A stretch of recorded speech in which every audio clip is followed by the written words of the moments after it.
లేవియకాండము 18వ అధ్యాయము. మరియు యెహోవా మోషేకు ఈలాగు సెలవిచ్చెను, నేను మీ దేవుడనైన యెహోవానని నీవు ఇశ్రాయేలీయులతో చెప్పుము. మీరు నివసించిన ఐగుప్తు దేశాచారముల చొప్పున మీరు చేయకూడదు. నేను మిమ్మును రప్పించుచున్న కనాను దేశాచారముల చొప్పున మీరు చేయకూడదు. వారి కట్టడలను బట్టి నడవకూడదు. మీరు నా విధులను గైకొనవలెను. నా కట్టడలను బట్టి నడుచుకొనుటకు వాటిని ఆచరింపవలెను. మీ దేవుడనగు నేను యెహోవాను. మీరు నా కట్టడలను నా విధులను ఆచరింపవలెను. వాటిని గైకొనువాడు వాటి వలన బ్రతుకును. నేను యెహోవాను.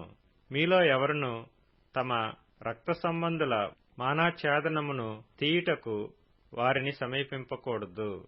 నేను యెహోవాను. నీ తండ్రికి మానాఛేదనముగానున్న నీ తల్లి మానాఛేదనమును తీయకూడదు. ఆమె నీ తల్లి. ఆమె మానాఛేదనమును తీయకూడదు. నీ తండ్రి భార్య మానాఛేదనమును తీయకూడదు. అది నీ తండ్రిదే. నీ సహోదరి మానాఛేదనమును, అనగా ఇంటిలో పుట్టినదేమి వెలుపల పుట్టినదేమి, నీ తండ్రి కుమార్తె యొక్కయైనను నీ తల్లి కుమార్తె యొక్కయైనను మానాఛేదనమును తీయకూడదు. నీ కుమారుని కుమార్తె మానాఛేదనమునైనను కుమార్తె కుమార్తె మానాఛేదనమునైనను తీయకూడదు. అది నీది. నీ తండ్రి వలన పుట్టిన నీ తండ్రి భార్య కుమార్తె నీ సహోదరి. ఆమె మానాఛేదనమును తీయకూడదు. నీ తండ్రి సహోదరి మానాఛేదనమును తీయకూడదు. ఆమె నీ తండ్రి రక్త సంబంధి. నీ తల్లి సహోదరి మానాఛేదనమును తీయకూడదు. ఆమె నీ తల్లి రక్త సంబంధి. నీ తండ్రి సహోదరుని మానాఛేదనమును తీయకూడదు, అనగా అతని భార్యను సమీపింపకూడదు. ఆమె నీ పినతల్లి. నీ కోడలి మానాఛేదనమును తీయకూడదు. ఆమె నీ కుమారుని భార్య. ఆమె మానాఛేదనమును తీయకూడదు. నీ సహోదరుని భార్య మానాఛేదనమును తీయకూడదు. అది నీ సహోదరుని మానము.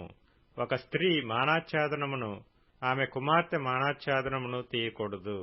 ఆమె కుమారుని కుమార్తె మానాఛేదనమునైనను ఆమె కుమార్తె కుమార్తె మానాఛేదనమునైనను తీయుటకు వారిని చేర్చుకొనకూడదు. వారు ఆమె రక్త సంబంధులు. అది దుష్కామ ప్రవర్తన. నీ భార్య బ్రతికియుండగా ఆమెను పీడించుటకు ఆమె సహోదరి మానాఛేదనమును తీయుటకు ఈమెను ఆమెతో పెండ్లి చేసుకొనకూడదు. అపవిత్రత వలన స్త్రీ కడగా ఉండునప్పుడు ఆమె మానాఛేదనమును తీయుటకు ఆమెను సమీపింపకూడదు. నీ పొరుగువాని భార్యయందు నీ వీర్యస్ఖలనము చేసి ఆమె వలన అపవిత్రత కలుగు చేసుకొనకూడదు. నీవు ఏమాత్రమును నీ సంతానమును మొలెకు నిమిత్తము అగ్నిగుండమును దాటనీయకూడదు. నీ దేవుని నామమును అపవిత్రపరచకూడదు. నేను యెహోవాను. స్త్రీ శయనము వలె పురుష శయనము కూడదు. అది హేయము. ఏ జంతువునందును నీ స్ఖలనము చేసి దాని వలన అపవిత్రత కలుగు చేసుకొనకూడదు. జంతువు స్త్రీని పొందునట్లు ఆమె దాని ఎదుట నిలవరాదు. అది విపరీతము. వీటిలో దేని వలనైనను అపవిత్రత కలుగు చేసుకొనకూడదు. నేను మీ ఎదుట నుండి వెళ్లగొట్టుచున్న జనములు వాటన్నిటి వలన అపవిత్రులైరి. ఆ దేశము అపవిత్రత కలది గనుక నేను దాని మీద దాని దోష శిక్షను మోపుచున్నాను. ఆ దేశమందు కాపురమున్న వారిని వెళ్లగ్రక్కి వేయుచున్నది.